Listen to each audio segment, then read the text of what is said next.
Continuing to cover the bombings in Boston, and we're just getting some new developments, some information about the device, or one of the devices we understand. Susan Candiotti in New York is on the line. What have you been hearing, Susan?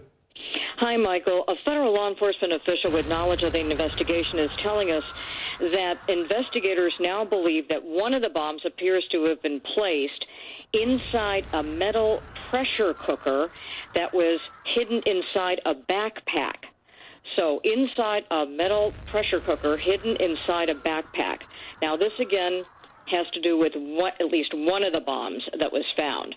You'll remember that we have been reporting that law enforcement authorities had issued a bulletin to other investigators to be on the lookout for someone who might have been carrying a black backpack in the area of the explosions right before they occurred. So this might go hand in hand with that. We also heard Governor Deval Patrick of Massachusetts announce not long ago that there were two bombs and two bombs only. He went on to say that another device that had been found, or a suspicious package rather that had been found, was blown up as a precautionary measure. So he said they were working with two bombs. We don't have information at this time, any other details about the second bomb that was found. Michael? And Candy, this is Suzanne. I'm wondering, did the law enforcement official, did they tell you the significance of this information? If this pressure cooker, if it might have created more shrapnel, or if this was a crude device, and how this would have impacted some of the injuries, the kinds of injuries that we saw in the blast? Well, because it was made of metal, Suzanne, you're right. That very well could have hidden shrapnel that was placed inside there. Remember, we don't have specific information about the makeup of these bombs.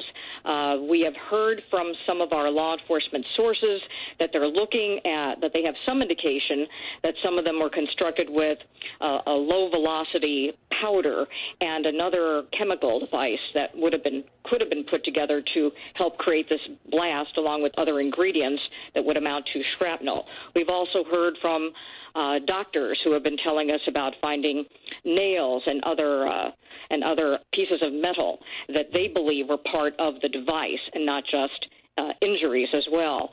But we've been hearing from other doctors who said that they found shrapnel as well from the surroundings after the explosion occurred. So certainly this would tend to make it more understandable if you had a metal pressure cooker, what you could put inside of that, how much you could place inside of that. We still don't know what kind of triggering device was used, whether it was detonated, for example, set up by a timer or possibly a cell phone. A lot of details yet to come. Yeah.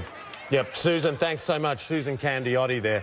Because the thing about a pressure cooker, and this makes in many ways a lot of sense, you can have a much smaller device inside that sealed container, if you like, and when the device goes off, not only nails and ball bearings that are inside the pressure cooker, but the pressure cooker itself becomes shrapnel, and the magnitude of the blast is magnified by being enclosed. It's reminiscent in many ways of how EFPs were built in Iraq when that technology came in from Iran and the insurgents started using these EFPs, where they would shape the charge in such a way that the blast was directed very effectively. So it's a very significant piece of information. In a way, Michael, it sounds like it becomes a bigger bomb, that you can have a rather small device, but if it is a metal device and it's able to break apart, that it has a much greater impact. Because when it goes off inside this sealed thing, it creates that much more pressure, and then when the whole thing explodes, it all becomes shrapnel. And if there's shrapnel in there as well, that would explain a lot. It would not have had to have been, perhaps, per se, an enormous explosive device. Sure, and you know, of course, it's one thing to watch these kinds of pictures. I mean, it's very dramatic and chaotic on television, or you're using it's on the web or the internet here. But then it's another thing when you are really just steps away from where this explosion happened. I mean, that is another experience. Pete Crawford, he knows what it's like. He was actually mile 26 when the first bomb went off, and Pete is joining us now. Pete, we're so glad, first of all, that you're safe, that you're okay, and I know as a marathon runner myself, you get to that point, 26 miles, you're almost delusional and delirious here. You're not even sure what you are seeing and what you are hearing at that point. Did you even believe that this was real? What did you think it was? Oh, at the moment, I was just trying to get to the finish line. My legs were cramping and I was hurting so bad, and I had the finish line zeroed in, and the first explosion went off, and I thought, that is an odd way to be celebrating. I said that, and just, you know, the next second I thought, that's not celebrating. That's an explosion. I wonder what's going on. And then a few seconds and the second explosion goes off. And this one was not very far in front of me, you know, probably. It was on the left-hand side, of course, and the side right in the middle of a group of spectators on the sidewalk, and the explosion was huge, fireball and things flying in the air, and it was just awful. The second explosion pretty much stopped me in my tracks. At that point, I knew somebody was bombing the Boston Marathon finish line. And how do you even process that, Pete? How do you even process that realization? Here we are at this famous, peaceful event, and there are bombs going off. Yeah. Yeah, it was surreal. I couldn't believe it. You know, I was so focused on finishing and getting rid of the pain that I had in my legs and the exhilaration of finishing a marathon, and then to have it just brought to an abrupt halt with an explosion like that. I was in a daze. You know, for a while I kind of wandered around in the street with some other runners and not knowing quite what to do. Pete, how have the last 24 hours been for you? Were you able to sleep last night? Probably not well.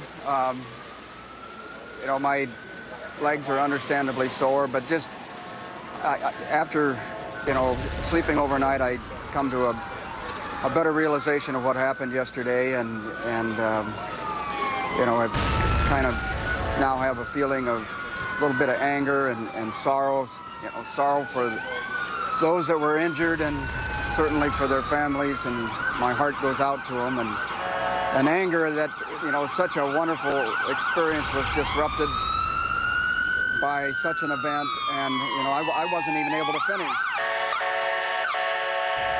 Yeah. I don't know if you can hear us now as the emergency services go by, but there was one sort of bit of trivia, if you like. This was your 6th Boston Marathon, your 20th overall, I think, and I'm told that you told your wife this would be your last. Will it? I'll probably live up to that. You know, yesterday when I was doing the final couple of miles, I would have, if you'd have asked me, I'd have said for sure. But yeah, it probably will be my last. And Pete, if you would, I don't know if a lot of people really understand what it's like to be a part of a marathon, but there really is a sense of community. There's a sense of optimism and hope. You have volunteers, you have strangers who are cheering for you, and have people who are going through getting over tremendous odds when they cross that finish line. Describe the culture, the spirit of what it is about to be a part of a marathon and the city of Boston. Well, the Boston Marathon, of course, is the epitome. That I've been a runner for a long time, probably over 30 years, and that was always my goal, to someday get here. And I was able to do that in the 90s 5 times, and then in the last 14 years, every year went by, I said to myself, I want to get back to Boston, and I think that's every runner's goal. I really think every runner's goal is to someday run Boston at least one time. And, you know, if you're a runner, I think you feel that, and, of course, many get to experience that. Yeah. Well, Pete, we appreciate your time. We appreciate that you were able to experience it the 6 times that you were. We're so sorry that the last time was in such tragic circumstance. But, Pete, thanks for sharing your personal thoughts with us. And he's absolutely right. It is, as a marathon runner, you know, it's one of those beautiful experiences. And I don't know if people even understand the sense of community that you were saying is before around the show, it. You were telling me that it's like a family thing. Yeah, there really is. It's almost like a spiritual, really, spiritual experience. And for something like that to happen is even more The traumatic. running world will pull together as well as a result of this, yeah? Yeah, absolutely. And you see the people in Boston, of course, that are rallying around everybody. And the next question, what is next here, of course, investigating a crime like this? We're actually going to talk with former Massachusetts Homeland Security official about any kind of possible leads they might have at this point.